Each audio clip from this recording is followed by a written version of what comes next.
Qarabağın Xocavənd rayonunu və Çartaz kəndini. Bu yerləri mən bu qədər gözəl təsəvvür edə bilmirdim. Bura Çartaz kəndimi deyim, yoxsa nağıllar aləmimi bilmirəm. Bu kəndə girəndə mənzərə insanı valeh eləyir. Evlərin gözəl yerləşimi və səliqəsi möhtəşəmdir. İndidən Çartaz sakinlərini təbrik edirəm və deyirəm ki, çox gözəl yerə gəlirsiniz, xeyirli uğurlu olsun. Əslində burada bir çox kəndləri çəkmişəm, sadəcə bəzilərinin adını bilmədiyim üçün qeyd edə bilmirəm. Xocavənd rayonunun kənd və qəsəbələri möhtəşəmdir. Xocavənd rayonunun özü isə bir başqa aləmdir. Hal-hazırda orada da tikinti işləri gedir, həmçinin yeni tikililər və remont işləri gedir. Əslində videoları uzun və detallı çəkmişəm. Sadəcə burada ən qısa anlarını paylaşmışam. Yaxın zamanda YouTube səhifəmizdə uzun vloqları gələcək. Ona görə də aşağıdan qeyd edəcəyim YouTube səhifəmizə indidən abunə olun ki, Xocavənd rayonu və Çartazı addım-addım gəzəsiniz. Bunu da qeyd etmək istəyirəm ki, Instagram hekayələrimizdə burada paylaşmadığım bir çox şeyləri paylaşmışam. Mütləq orada göz atın.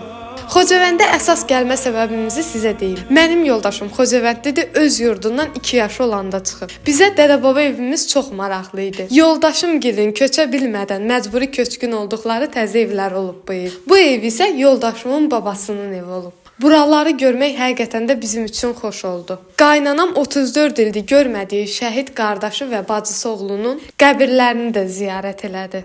Burada bizim Əmrallar qəbirstanlığıdır. Bir çoxu erməni dağıntılarına məruz qalsa da yenə də yenidən təmir olunur. Xocavəndin mərkəzində də gəzib yavaş-yavaş döndük evimizə. Qarabağda bu səyahət bizim başlanğıcımızdır. Siz də Qarabağın hər bölgəsini bizimlə izləmək istəyirsinizsə, videomuzu bəyənib səhifəmizi izləməyi unutmayın. Çox maraqlıdır. Aranızda Xocavəndə və ya Çartaza köçənlər varmı? Cavablarınızı şərhlərdə gözləyirəm.